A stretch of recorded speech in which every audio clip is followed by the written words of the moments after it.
I woke up that morning and found my entire pension account emptied. $92,000.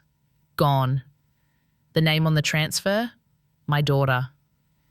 A few hours later, my neighbour sent me a picture. Sophie, her husband, and his mother, laughing on a luxury cruise I paid for. I didn't scream. I didn't cry. I just made myself a cup of tea and wrote one sentence. My daughter is alive, but the mother in me died today. Before I tell you how I got every dollar and my dignity back, take a moment to subscribe, like, and share this story. It helps me bring you more real stories about betrayal, justice, and the kind of strength only life can teach. Now, let me tell you how a quiet woman brought a storm to the sea. That morning, the sea was calm, but my world wasn't. The waves outside my window rolled softly against the sand, the same way they had for years. I made my usual cup of instant coffee, sat in my little kitchen by the window, and opened the banking app on my phone. At first, I thought it was a mistake. The number stared back at me in black and white. Available balance, $0 to dollars. I blinked, refreshed the screen, checked again, still zero. My hands started trembling, not from age, but from something deeper, heavier. The kind of trembling that begins in the stomach, crawls up the spine, and settles right behind the eyes. I called the bank. The robot voice greeted me politely. Then a woman came on the line. "Ma'am, all the funds were transferred this morning," she said, "to an account under the name Sophie Whitman." I froze. That was my daughter's married name. For a few seconds there was nothing, no air, no sound. Just the hum of the old refrigerator behind me and the cry of a seagull outside my window. "Are you sure?" I whispered. The woman hesitated, her tone changing from professional to cautious. "Yes, ma'am. Would you like to file a fraud report?" Fraud. That word cut through me like a blade. I hung up without answering. My body moved on its own. I walked to the sink, turned off the kettle that had started to scream, and sat back down. The smell of burned coffee filled the air. For a while I didn't move. The clock on the wall ticked louder than usual. I thought about every shift I'd worked in the hospital, the night shifts, the double weekends, the holidays spent cleaning bedpans and holding dying hands, all for that pension, all for my daughter. The phone buzzed again, a message from my neighbour, Linda. "Marianne, you won't believe this. Sophie posted something, look." She sent me a picture. My daughter, my only child, standing on the deck of a luxury cruise ship, wind in her hair, a glass of champagne in her hand. Beside her, her husband Michael, and his mother, Mrs. Whitman, the woman who never even looked me in the eye. They were laughing. The caption read, "New beginnings, we deserve this." And in the comments, someone wrote, "You're living the dream." Sophie replied with a heart emoji. I stared at that photo until my eyes burned. Then I set the phone down. There are two kinds of silence in life, the one that comforts you and the one that buries you. That morning, mine buried me. I stood up, walked to the cabinet, and took out the small tin box where I kept old photos. There she was, Sophie, 5 years old, missing a tooth, holding a paper star she made for me in kindergarten. She used to say, "One day, Mama, I'll make you proud." And she did, until she didn't. I sat down on the floor and laughed. Not a real laugh, the dry, broken kind that sounds like glass cracking. I thought of the promises I'd made her when her father left. "You'll never go hungry. You'll have everything I didn't." And I had kept those promises. I'd worked until my back gave out, until my bones screamed at me to stop. For what? So she could take it all without even leaving a note? Outside, the sun was shining. The world kept spinning, the ocean kept moving. Only I had stopped. Hours passed before I realized I was still sitting in the same spot. The shadows stretched across the floor, the light turned gold, and I finally stood up. I made myself a cup of tea, chamomile, the kind Sophie used to drink when she couldn't sleep as a teenager. I held the mug close to my face and whispered, "My daughter is alive, but the mother in me died today." And I meant it, because in that moment, something inside me broke cleanly. No screaming, no tears, just a clean, silent fracture between love and survival. I didn't know it yet, but that was the moment my revenge began. That night, I didn't sleep. The house made sounds I'd never noticed before, the pipes groaning, the clock ticking like a heartbeat I didn't want to hear. Every corner of that little home held a memory, and every memory hurt. I kept seeing her face in that photo, Sophie with her golden hair and that perfect smile she learned from her father, the same father who left us when she was 5, walking out the door with a suitcase and a promise, "It's not goodbye, it's just for now." That for now became forever. Back then, we lived in a 2-room apartment above a laundromat in Jacksonville. The air always smelled of detergent and metal. I worked double shifts at St. Mary's Hospital, mornings as a nurse's aide, nights cleaning operating rooms. There were days I came home with my uniform stiff from sweat and bleach. But Sophie didn't mind. She'd run to me, arms open, yelling, "Mama, you smell like soap and safety." That was my heaven, a little girl who thought poverty was perfume. When she was 8, she told me she wanted to be a doctor, so you don't have to clean after them anymore. I laughed, kissed her forehead and told her, "Then you better study hard, baby. Doctors don't cry when they get blood on their shoes." She nodded like she already understood the world. I saved every penny I could. I gave up new shoes, sold my wedding ring, and skipped dinner more times than I could count. Every dollar went to Sophie's future, her school, her books, her dreams. By the time she turned 18, I had managed to put away almost $40,000, all from cleaning rooms and changing sheets. That money became the down payment for her college tuition at Florida State. The day I dropped her off at the dorms, she hugged me so tight I could barely breathe. "I'll make you proud, Mama," she said. "You already did, honey," I whispered back. But somewhere between that hug and the next visit, something changed. She stopped answering my calls right away. Then she started correcting the way I talked. "It's not fixin' to, Mom. People don't say that." When I brought her homemade pies for her dorm, she said, "You didn't have to, Mom. It's kind of embarrassing." Embarrassing. That word stuck to me like tar. The next time I visited, she introduced me to her new boyfriend, Michael, clean-cut, confident, from a good family, as she said. His mother, Mrs. Whitman, owned a boutique and carried herself like a queen who'd never washed a dish in her life. When she shook my hand, her smile was tight and polite, but her eyes, they looked at me like I'd tracked dirt into her clean white world. After that day, I stopped hearing from Sophie as much. The calls turned into texts. The texts turned into silence. I tried to tell myself it was just life. Children grow, mothers wait. But deep down I knew something was shifting, slowly, like sand slipping away beneath my feet. One night, while folding the laundry, I found the birthday card she'd sent me the year before. It said, "To the best mom in the world, you made me who I am." I read it over and over again until the words blurred. Because if that were true, then what kind of mother makes a thief? The distance didn't happen overnight. It was small things at first, her forgetting to call on Sundays, skipping Christmas because Michael's family had plans. Then, one day, she called and said she was getting married. In a private ceremony, just family. I was family, but apparently not the right kind. "Mom, it's going to be small, really simple. Don't feel bad, okay?" "Where is it?" I asked. "Up in Savannah. Michael's parents are hosting it at their lake house." I wasn't invited. I watched the photos on social media instead.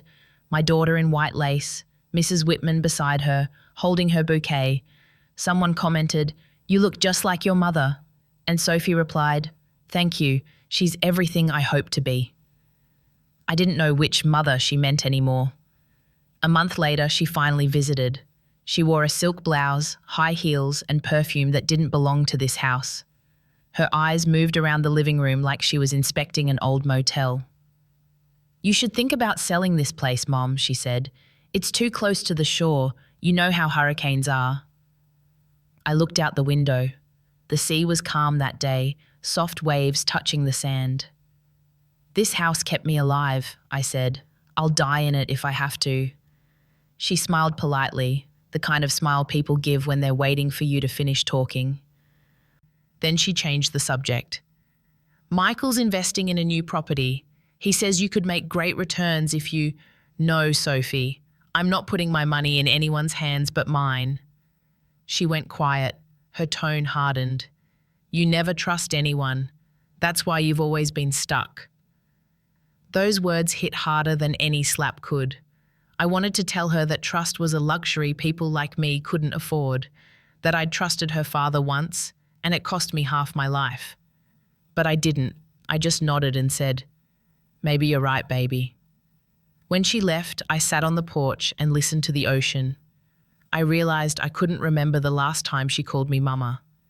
Now it was always mom, clean, distant, polite, like she was talking to a stranger at a bank counter. Still, I never stopped loving her. I sent cards on her birthdays, money for her anniversaries, and little gifts she never acknowledged. I told myself it didn't matter. Love isn't a transaction. But deep down, I could feel something dying, quietly, like a candle running out of wax. One night, a storm rolled in from the Gulf. The power went out, and I lit an old candle, the same one Sophie made for me in middle school, scented with vanilla and lavender. It burned unevenly, dripping wax onto my fingers, and for the first time in years, I cried. Not for the money, not for the distance, but for the truth I could no longer avoid. The girl who once smelled like soap and safety was gone. By the time the storm passed, the candle had burned to nothing. The wax had hardened around my hands, and so had my heart. Silence has a sound. It's not peace, it's pressure. It hums inside your ears until you start hearing things that aren't there. That's what my house felt like after Sophie stopped calling. Days turned into weeks, and the only voices were the seagulls and the weatherman. The phone stayed quiet, except for telemarketers who still thought I had money to spend. I didn't answer any of them. I just sat by the window every morning, watching the ocean move in slow, endless rhythm. It never rushed. It just waited. And I started doing the same. I kept a notebook on the table, the one with a sunflower on the cover Sophie gave me when she was 10. I opened it again for the first time in years. Instead of recipes and grocery lists, I began writing numbers, dates, bank transactions, the small withdrawals I hadn't noticed before. The handwriting shook a little, but my mind didn't. Pain has a way of sharpening what age tries to dull. Sometimes my neighbour Linda would knock and ask if I was okay. "You've been quiet lately, Marianne. You need some company?" I'd smile. "No, honey, I'm just learning to listen again." She thought I meant listening to the waves. I didn't. I was listening to the truth behind every lie my daughter had told me in the past year. The excuses, the delays, the words "trust me" that now sounded like "fool me." Every night I cooked a small meal, just enough for one. The radio played soft jazz, the kind that fills space without saying much. I'd eat slowly, wash my single plate, and sit back down to write in the notebook.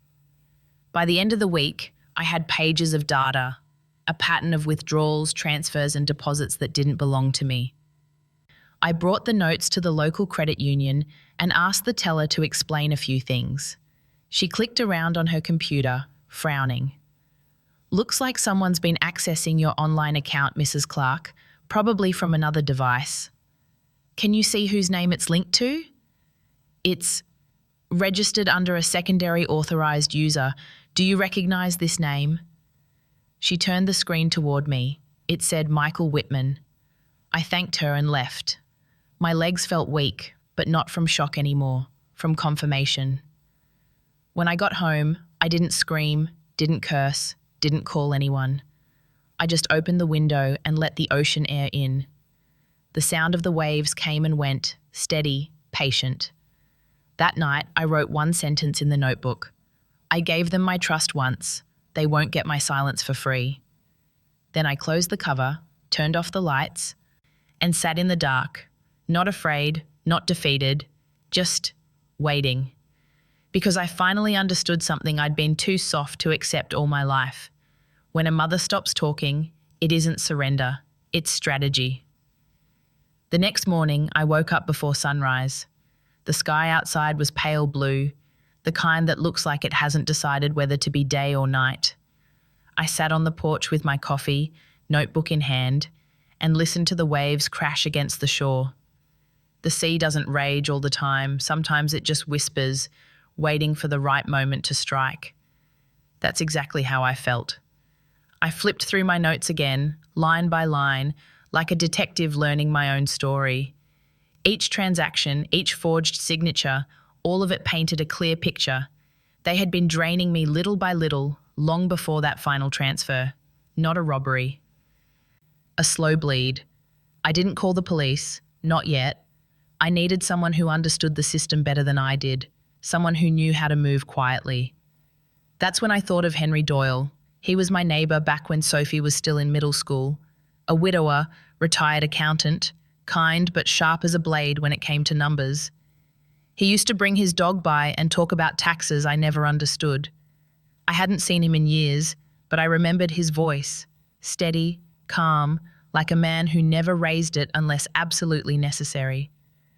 I found his number written on an old Christmas card. My hands trembled as I dialed. "Henry Doyle," a voice answered.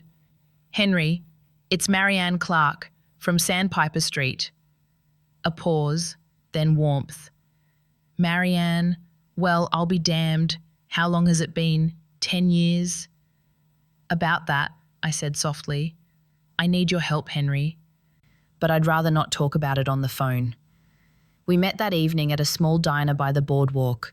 He looked older, greyer, but the eyes were still the same, sharp, kind, and too honest to pretend not to notice pain.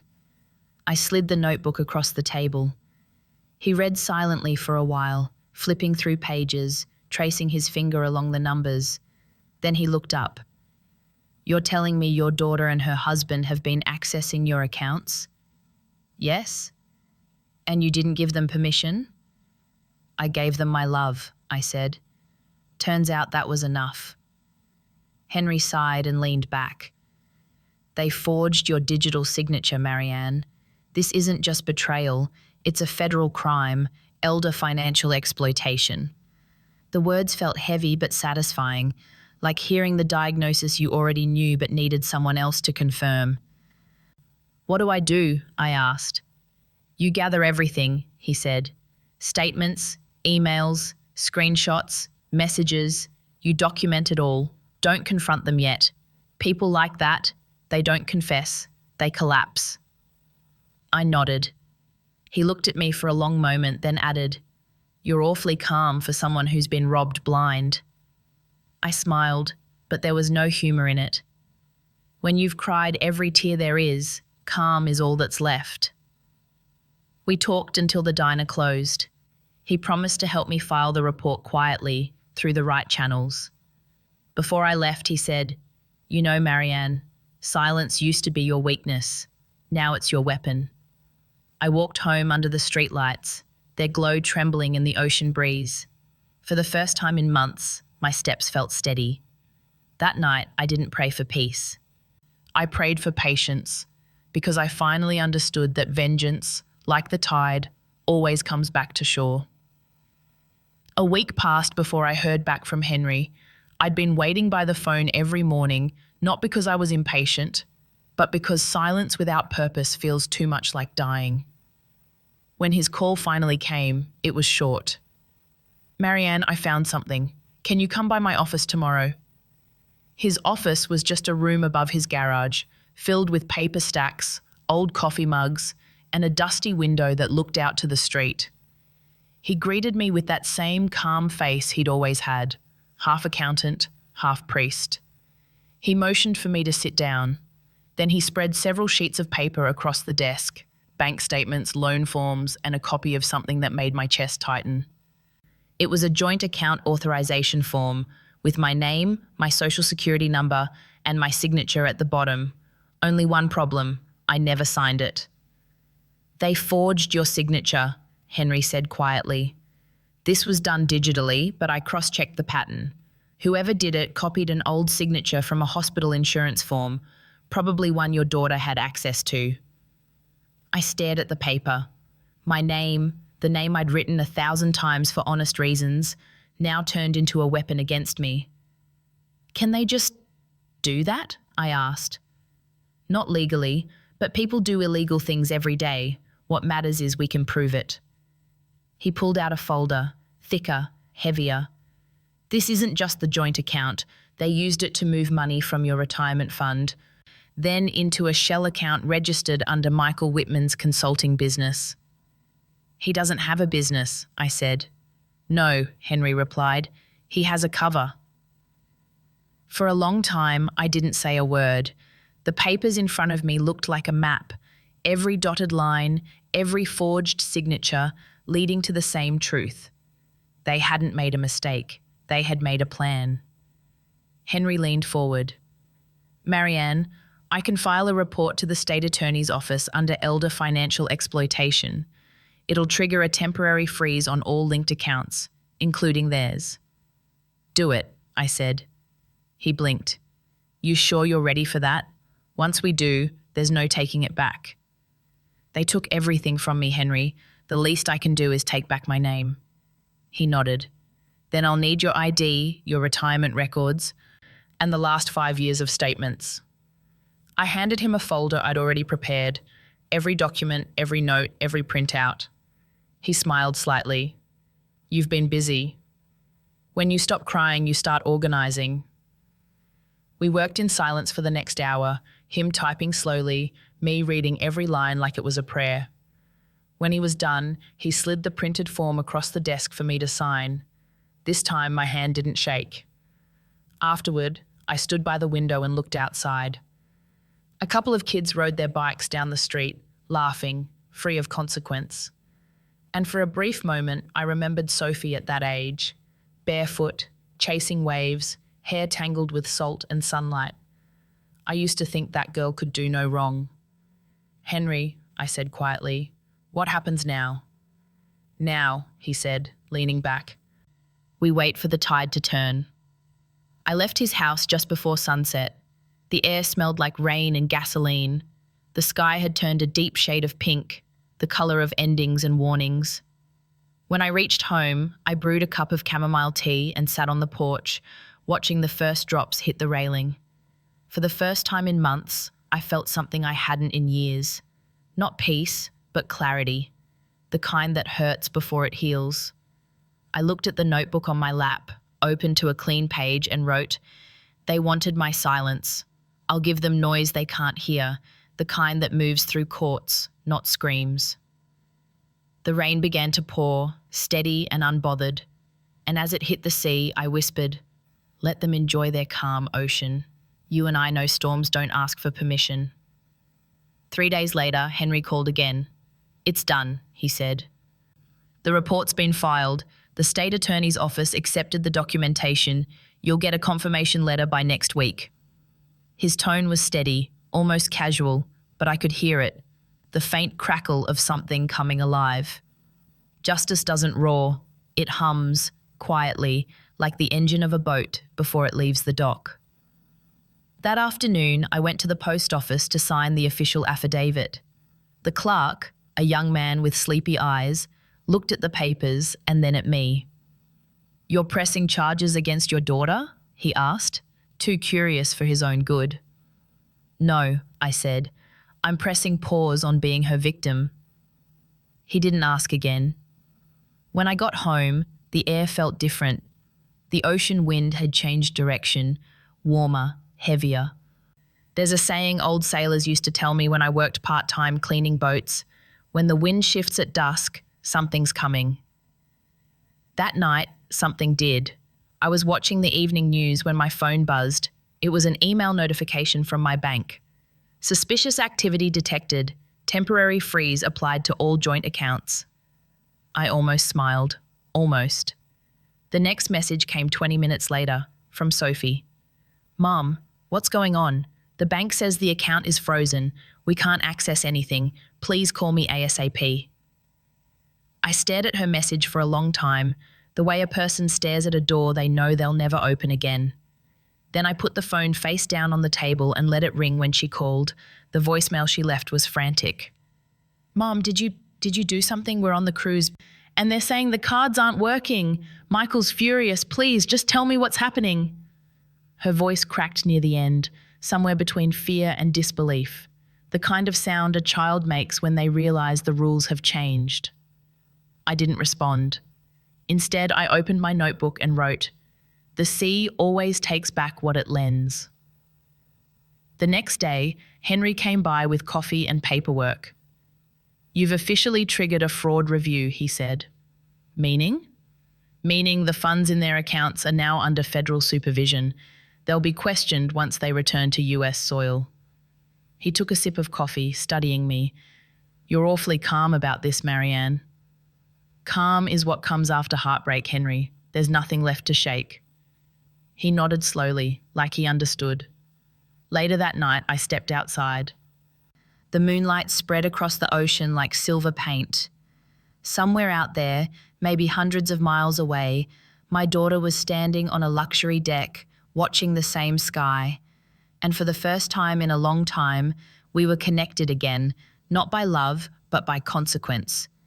I closed my eyes and whispered into the wind, "You can buy a ticket to paradise, Sophie, but you can't outrun the tide."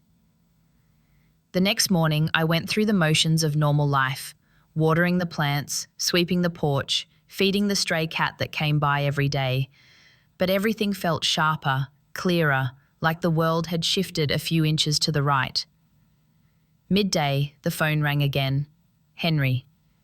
"You might want to sit down for this," he said. "Why?" "The Financial Crimes Unit contacted me.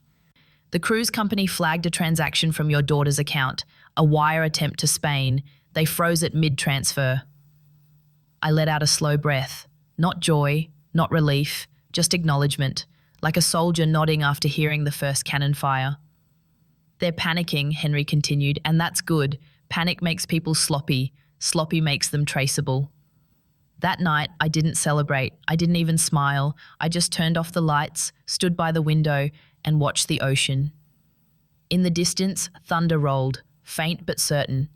It wasn't a storm yet, but it was coming, and I was ready. 3 days passed. I didn't turn on the TV, didn't open my phone. I just listened. To the ocean, to the wind, to the slow unraveling of something I couldn't see but could feel. Because silence, once it takes root, starts echoing in other places too. Henry dropped by that evening with a folder under his arm. "They confirmed the freeze," he said. "All linked accounts, including the Shell one in Michael's name, are locked pending investigation." "Good," I said quietly. He looked at me for a moment before adding, "You know, this could take weeks." "That's fine," I said. "I've been waiting my whole life to be heard. A few weeks won't hurt." He smiled, a little uneasy, like he wasn't sure if I was joking. But I wasn't. That night, the wind picked up outside. It howled through the cracks of my window, carried the smell of salt and rain, and I thought to myself, storms don't announce their arrival. They just build quietly until they're undeniable. Meanwhile, somewhere in the middle of the Caribbean, Sophie's storm had already started. From what I'd later learn, it began at breakfast. The waiters refused to charge their cabin to a card that had been declined twice. Then the cruise concierge came knocking, polite but firm. "Mrs. Whitman, your account seems to have been flagged for financial irregularities. We'll need an alternative form of payment." Michael laughed it off at first. "That's impossible. Run it again." They did. Same result. By lunch, Sophie's phone was buzzing non-stop. Bank emails, frozen transactions, fraud alert notifications stacking like a wall of panic. She called me again and again. By the 5th missed call, she left another voicemail. "Mom, this isn't funny. They're saying the account was reported for elder abuse or something. Are you listening to me? They're treating us like criminals." I sat by the window with my tea, listening to her voice shake. It didn't make me smile. It didn't make me cry. It just evened something inside me, because sometimes justice isn't a gavel or a courtroom. It's a voice you used to love, finally realizing what silence sounds like. That night, I walked down to the pier. The waves were rough, the wind sharp. I stood there for a long time, watching the dark water roll in and out. Somewhere out there, a cruise ship glided under the same moonlight, and for the first time, I didn't feel small. I whispered to the sea, "You and I, we've both been taken for granted, but we always find our way back." When I got home, Henry had left me a message. Update: the federal liaison contacted the cruise line. They're cooperating. They've been asked to hold the Whitmans for questioning upon docking. Hold them. I rolled that phrase around in my head. Soft, deliberate. I didn't want revenge that screamed. I wanted justice that whispered in boardrooms and froze accounts without warning. I opened my notebook and wrote a new line. I don't chase thieves, I build storms. By the next morning, I started getting calls from numbers I didn't recognize. Lawyers, reporters, insurance agents asking if I wished to comment. I said nothing. People underestimate silence. They mistake it for weakness. But silence is how you make others fill in their own guilt. I kept my days simple. Morning tea, porch sweeping, evening walks, every action deliberate, every breath steady, and every night, when the sun sank behind the water, I felt it. The balance slowly shifting, the tide turning inch by inch. It wasn't satisfaction yet, just symmetry. 2 days later, Henry came by again. He looked both excited and nervous. "You might want to sit down, Marianne." "Why?" "Your daughter's cruise was detained at port. Customs flagged her husband's financial transfers as suspicious. The bank filed an international inquiry. They're not under arrest yet, but they're being held for questioning." I took a slow sip of my tea. The chamomile had gone cold, but I didn't mind. "Held," I repeated. "Good word." He nodded. "You've started something big. The system moves slowly, but it's moving." I leaned back, eyes on the sea through my kitchen window. "Let it move, Henry. The ocean doesn't rush either." That night, I didn't write anything in my notebook. I just opened it to the last page and drew a single line, a wave, curling, rising, ready, because the revenge wasn't done. It was only beginning to crest. The morning it happened, the sky over Florida was the color of pewter, heavy, flat, waiting. I woke up before dawn, made a cup of coffee, and sat on the porch. The air smelled like rain and salt. It felt like the world was holding its breath. By the time the sun rose, I had the feeling, that quiet instinct mothers get when something is about to shift. And I was right. At 8:47 a.m., my phone rang. Not from Sophie, from Henry. His voice was tight, almost trembling. "Marianne, you might want to hear this from me before you see it on the news." "What's wrong?" "The Whitman's cruise ship. It's been detained off the coast of Puerto Rico. There's an active investigation for international financial misconduct." I didn't answer right away. I just looked at the ocean stretching in front of me. Calm, endless, unbothered. "They're all right," Henry added quickly. "No one's hurt, but they're under questioning. The bank records linked them to fraudulent transfers across state lines." I let out a slow breath. Not relief, not joy, just balance. "How long will they be held?" I asked. "Until they can prove where the money came from. Then they'll be there a while." Later that day, the first photos surfaced online. Blurry images from the dock. Sophie in sunglasses, trying to hide her face. Michael walking ahead, jaw tight. Mrs. Whitman yelling at someone, her manicured hand pointing like a blade. For a moment, I almost didn't recognize my daughter. She looked smaller, not physically, but in spirit. That night, she called. I didn't plan to answer, but I did. Her voice came through the line, trembling. "Mom, please, I don't know what's happening. They froze everything, the accounts, the credit cards. They're saying I'm under investigation. I swear I didn't mean..." "Didn't mean to what?" I asked softly. "I thought Michael handled everything. He said you agreed that it was part of your plan." I stayed quiet. The silence stretched between us like a rip in the earth. Then she whispered, "Mom, please, I'm scared." And for a second, just 1 second, my heart cracked. The same way it did the day she was born, when she first cried in my arms. But then I remembered, I had cried enough for both of us already. "You should be," I said. "Mom, I warned you once. You took from me thinking I wouldn't take it back. But the thing about storms, Sophie, is they don't ask who gets wet. She sobbed quietly. Then the line went dead. Henry stopped by the next morning with a look I'd never seen before, half respect, half awe. You've set something in motion, Marianne, he said. The authorities found evidence of forged documents, tax evasion, and identity misuse. They'll have to face it now, every bit of it. And you? I asked. What happens to me? You're clear. You're the victim here. In fact, they'll probably issue you a recovery payment once the case settles. I smiled faintly. Money isn't the point, Henry. I know, he said. But still, it's something. He paused before leaving. Most people would have screamed or begged or made a scene. You let the system do the screaming for you.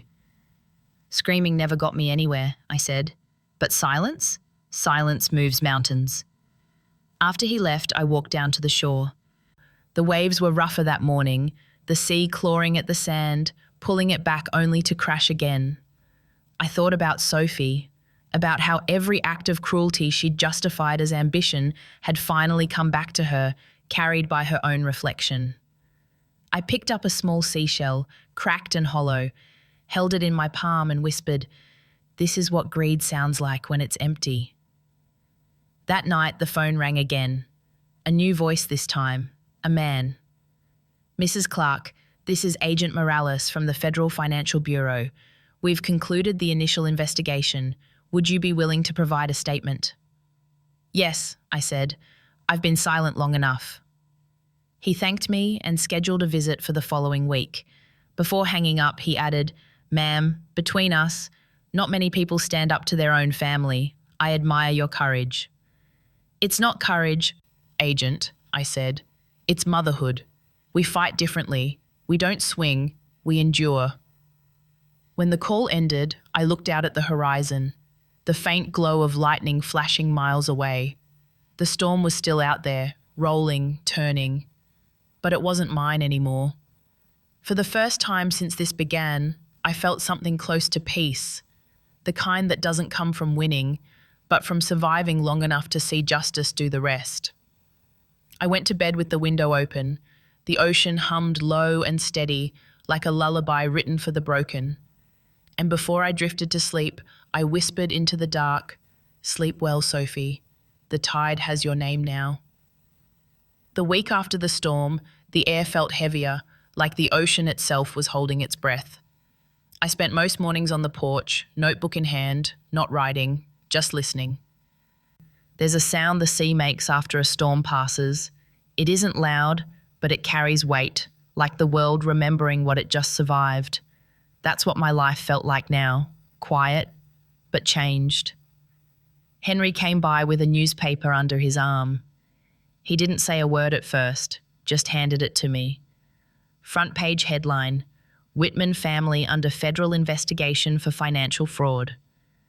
Their faces were blurred, but I knew those silhouettes, the set of her shoulders, the tilt of his chin. "It's official," Henry said softly. "The federal charges are in motion. They'll be back on US soil within 72 hours. I folded the paper neatly and placed it beside my cup of tea. What happens now? They'll be questioned, processed, and their assets will stay frozen until the audit's complete. Good, I said. Let them feel what it's like to live on nothing. Henry hesitated before speaking again. You'll probably be asked to testify, Marianne. The investigators want a full statement. You can choose how much to tell. I'll tell the truth, I said, but not to hurt her. I'm done hurting. He smiled, small but proud. You've got more grace than most saints I've met. Grace isn't kindness, Henry. It's just mercy with boundaries.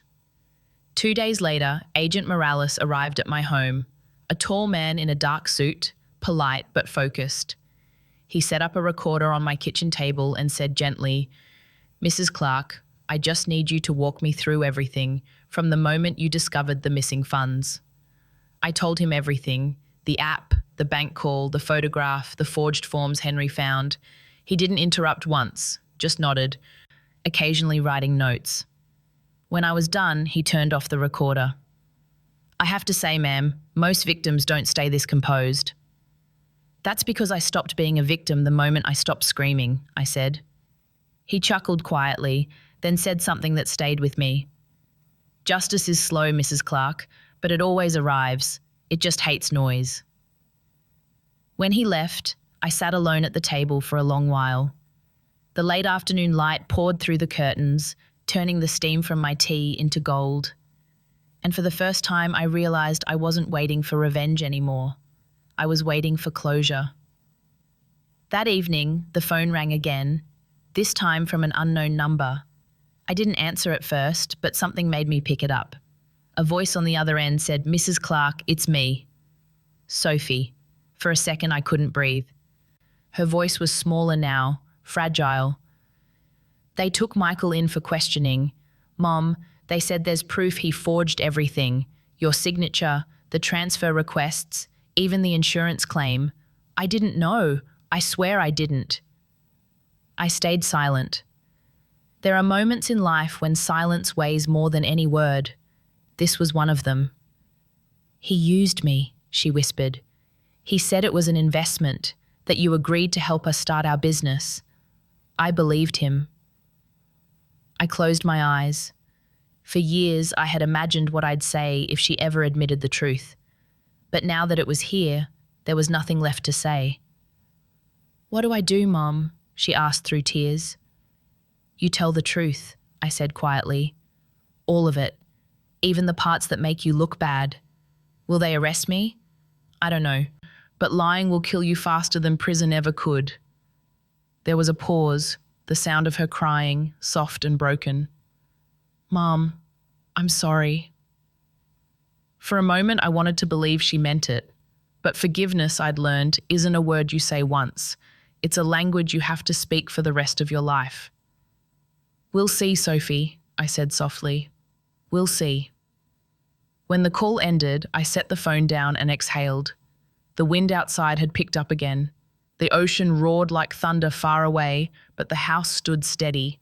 So did I. I poured another cup of tea and sat back in my chair. Justice wasn't fast, but it was patient, just like me. 2 weeks later, Henry drove me downtown to the courthouse. It wasn't for a trial, not yet. Just the formal hearing, the one where the truth begins to crawl out from under the rug. The hallways smelled like paper, coffee and fear, 3 things justice feeds on. I sat in the back row, hands folded, eyes steady. Sophie was already there, sitting at the table with her public attorney. She looked different. Her hair tied back, face pale, the shine in her eyes replaced with something raw, humility maybe, or just exhaustion. Michael wasn't beside her. He sat at a separate table with his lawyer, his jaw clenched, every bit the man who'd built a life on control and finally lost it. And Mrs. Whitman, that proud woman with the designer scarves, wasn't in the room at all.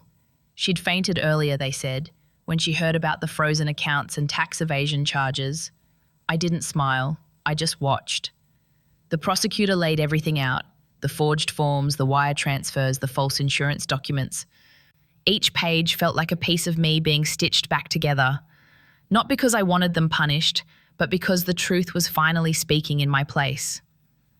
When it was my turn to stand, I walked to the witness stand slowly.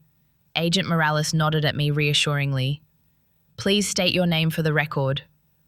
"Marianne Clark." My voice didn't shake. He asked me to describe how I discovered the theft. I told him, step by step, from the morning the numbers turned to 0 to the moment I heard Sophie's voice break on the phone. I didn't dramatize it, I didn't cry, I just told it the way it happened. Plain, clean, and true. When I finished, the judge thanked me. As I turned to step down, Sophie looked up at me, really looked, for the first time in years. Her lips trembled. "Mum," she whispered, but I kept walking. Some words don't belong in public places. Outside, the day was bright and cruelly beautiful, the kind of sky that refuses to match the gravity of what happens beneath it. Henry walked beside me in silence until we reached his car. "You did good," he said finally. I didn't do anything, I replied. The truth did. We drove back along the coast road.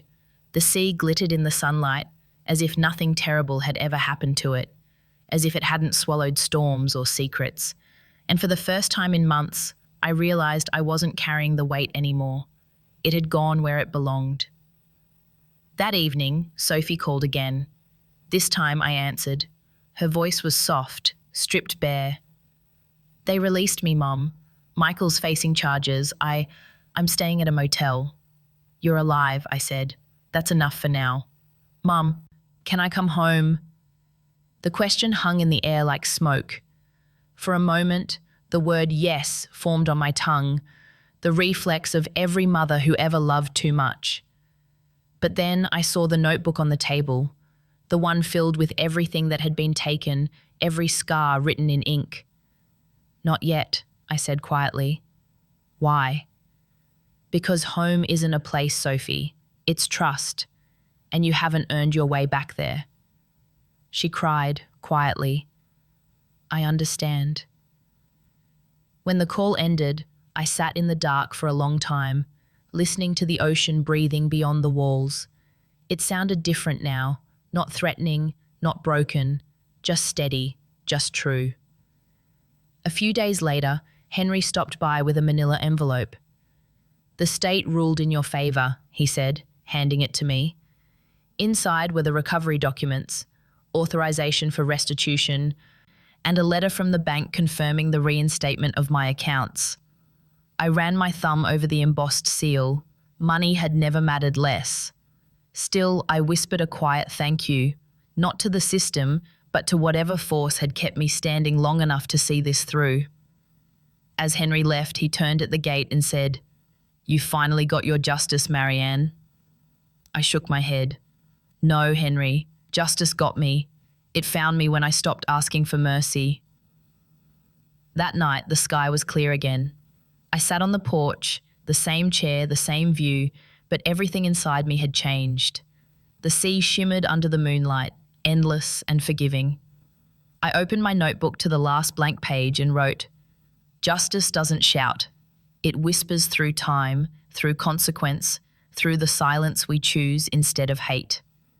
Then I closed it, set it aside, and let the sound of the ocean fill the space where pain used to live. Justice came and went quietly, like a tide that had done its job. No noise, no celebration, just still water and wreckage left behind. The papers said case closed, the accounts were restored, and the authorities called it a victory. But victories don't always feel like freedom. Sometimes they just feel like aftermath. For weeks, I tried to go back to ordinary life, grocery runs, laundry, my small garden out back. But everything ordinary had changed shape. The store clerk smiled at me differently now, like she knew my story.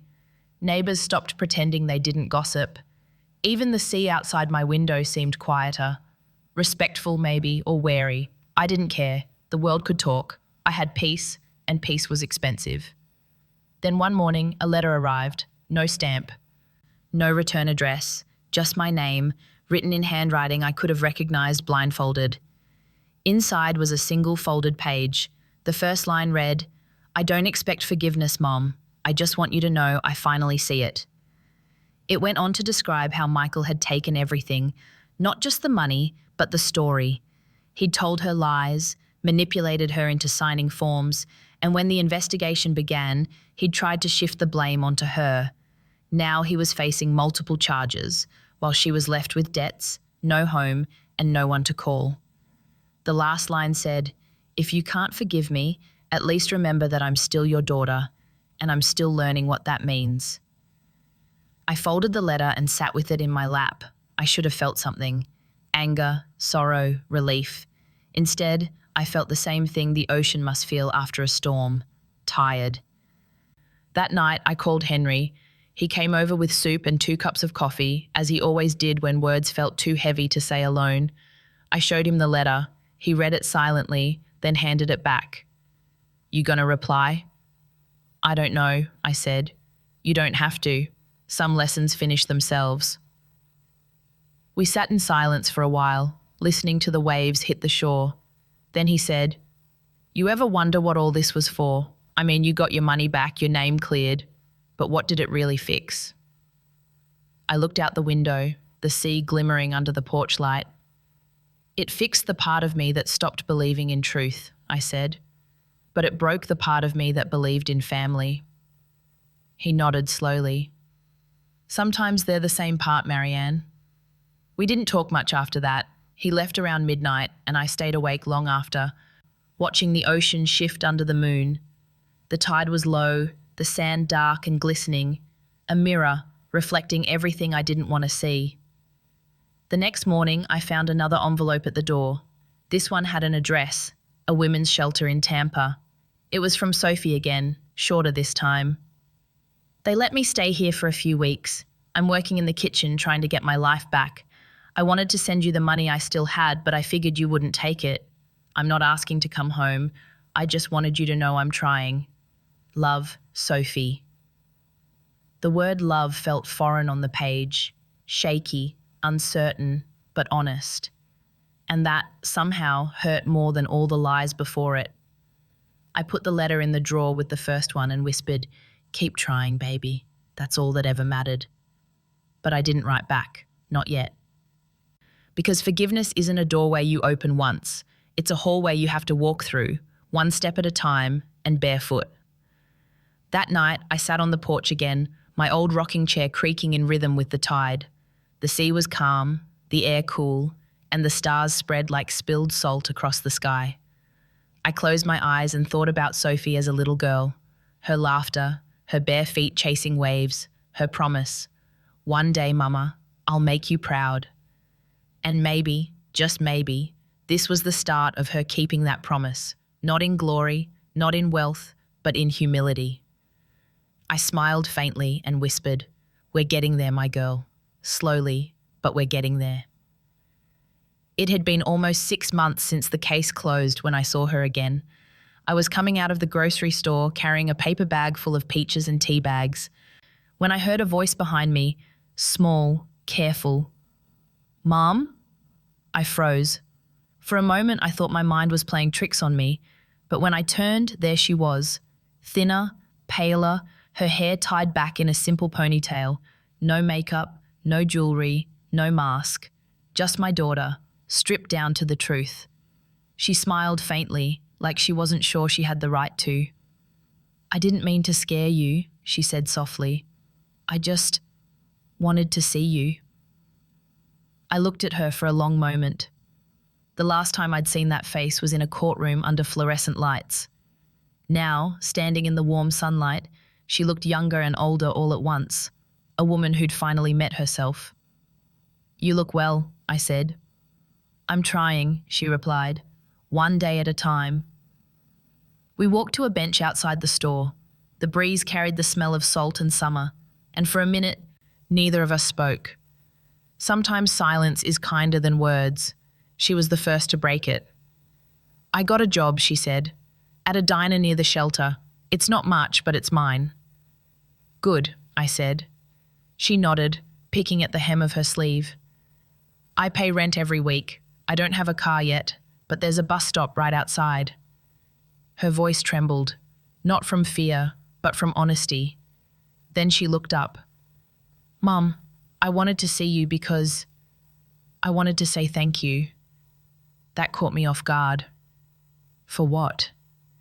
For letting me fall, for not saving me too soon. The words hit harder than any apology could have. I stared at her, and for the first time in years, I saw the girl I used to know, the one who smelled like soap and safety, who believed love could fix anything. I reached out and touched her hand. Her fingers were cold, calloused, but steady. "You're not there yet," I said, "but you're on your way. Do you think you'll ever forgive me?" I took a deep breath. The question didn't surprise me. It had been living between us for years. "Forgiveness isn't something I give, Sophie," I said. "It's something we build, brick by brick. You'll know when it's standing tall enough for both of us to lean on." She nodded, eyes glossy but not crying. "I'll keep building," she whispered. We sat there for a while, two women bound by blood and mistakes, letting the afternoon stretch around us. When she stood to leave, she hesitated. "Can I come by sometime? Maybe Sunday? I could make dinner." I thought of the house, the empty plates, the quiet rooms, the ghost of all that had been lost and found again, and I realized forgiveness doesn't mean erasing the past. It means setting a place for it at the table. "Sunday's fine," I said. Her smile broke through, small, shaky, but real. "Okay," she said. "I'll bring the groceries." When she walked away, I watched until she disappeared down the street. The wind shifted then, carrying the scent of peaches from my grocery bag, sweet, faint, alive. That night, I set 2 plates on the kitchen counter, out of habit more than hope. The house felt lighter somehow, like it was exhaling after holding its breath for too long. I opened my red notebook and wrote the last entry I would ever write in it. Some storms destroy everything, some just wash the salt off what was meant to stay. Then I closed the notebook and placed it in the drawer beside her letters. Outside, the sea was calm again, steady, forgiving. I stood by the window, watching the moonlight ripple across the water, and whispered, "We're both learning, Sophie, to fall, to rise, to forgive." And for the first time, I didn't feel alone. The days grew slower after Sophie came back into my life. Not dramatic, not loud, just slower, like the world had finally stopped spinning long enough for me to catch my breath. Every Sunday, she showed up at my door with a grocery bag in one hand and that same nervous smile in the other. The first time, she brought too much: steak, wine, a whole pie. By the third visit, she learned that what I wanted most was time, not food. We didn't talk about the past much. We talked about weather, recipes, the cat that kept sneaking into my garden. Sometimes we ate in silence. And in that silence, I felt something change. A bridge being built, one quiet plank at a time. One afternoon, we were washing dishes together when she asked, "Do you ever think about Dad?" It had been decades since I'd heard his name spoken aloud in that house. "Sometimes," I said, "mostly when I'm reminded that leaving can be the kindest thing a person ever does." She smiled sadly. "I think I inherited that from him, running when things get hard." "No," I said softly. "You just didn't know the difference between leaving and escaping. Now you do." She nodded, eyes on the soapy water. The late afternoon sun poured through the window, glinting off the bubbles.